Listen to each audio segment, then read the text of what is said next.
More financial problems over at KTM. Hey everybody, Walty Wanderers, buckle up, strap in. We got a hard-hitting, pull no punches, no sugarcoating it, no rainbows or sunshine. I'm just going to give it to you and give it to you straight. We got a good one to unpackage today. Welcome to the show. I hope everybody's doing great. Let's jump back on the Moto merry-go-round, examine the good, the bad, and maybe a little bit of the ugly. No, Walty, not the ugly. Only examine rainbows and sunshine and Ricky. No. Somebody's got to read between the lines and look.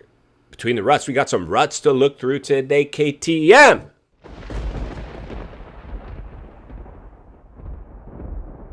Welcome to the swimming pool.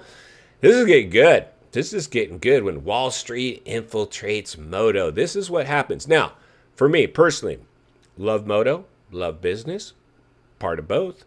But what I saw happen, and I knew this, I'm a whistleblower by nature. Not necessarily a whistleblower, but I like reading between the lines and looking between the ruts. So we got some ruts to look through for today, and it's basically the economy during the crisis and this artificial economy that was generated boosted KTM sales, and they went off these projected earnings that were based on this small blip on the radar during stimulus, and they overshot clearly. And they're sitting on tons of bikes that they couldn't sell through. Tons. And it was because during stimulus, when everybody had their stimulus checks, they were going down to the dealership and plopping them down on new bikes as their down payment. And now people are behind on their payments. They're defaulting. Bikes are basically being turned back in or repoed. This is challenging for KTM. They've lost Chase Sexton, and now they've inherited Eli Tomac.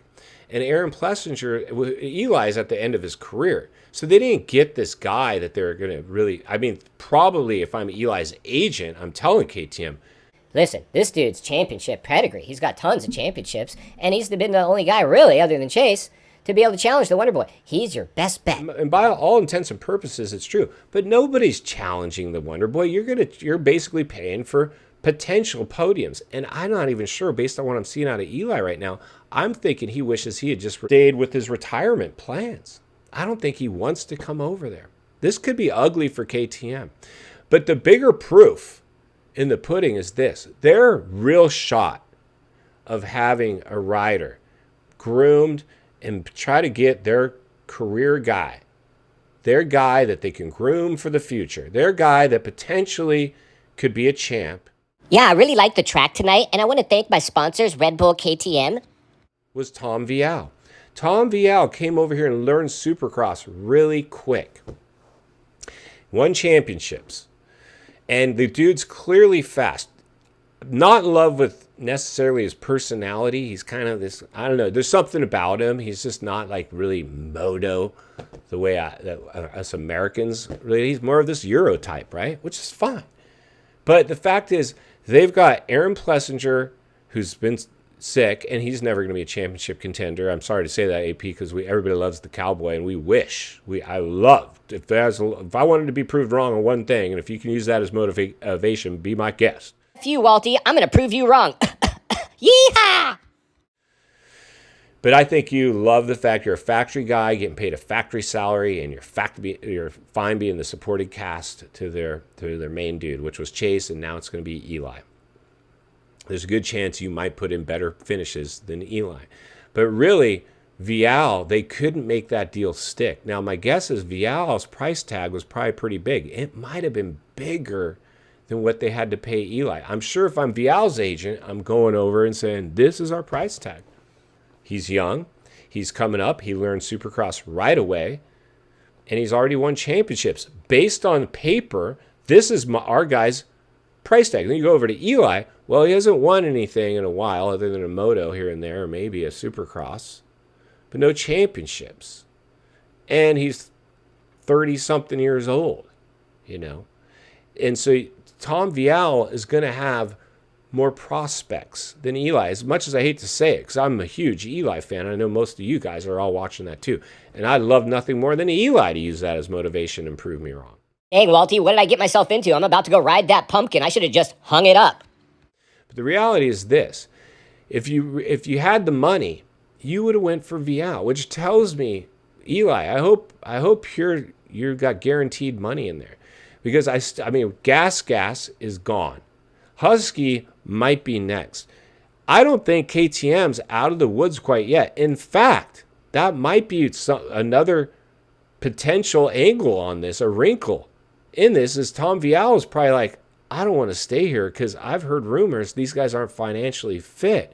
We've heard about the employees over on the employee side of KTM not getting paid, getting let go, back pay owed to them.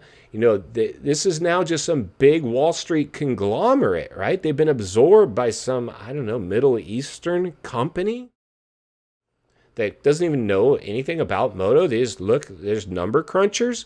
It's not like we had back in the day when this was hardcore, hard hitting. And I get it. The sport has grown and it's bringing in more money, but the riders are still stuck in the same circumstances as they were back in the 80s. Here's a platform to go get a team to hire you. But when you have teams starting to fail, like KTM is, and the proof being that Tom Vial could not stay. They gave KTM an offer to stay, and KTM couldn't put that money together. That's why Tom Vial is leaving. And he's probably got a big, fat contract over at Honda in Europe to go ride the Premier class over there. In final thoughts, I come to you as a friend, as a content creator, as a moto guy that wants to see you not only win on the track, off the track. Understand the waters you're swimming in now. They're shark infested. KTM, Tom Vial, welcome to the swimming pool. Too bad you couldn't have stayed, Vial. A lot of Euros, Jorge included, are heading back to Europe, it would appear. It appears that there's better treatment of riders over in Europe. We used to have occasionally an American go over and do the MXGPs. Don't be surprised if that trend continues. I think there's some financial hurdles in front of the industry, the teams in and of itself, and especially over at KTM.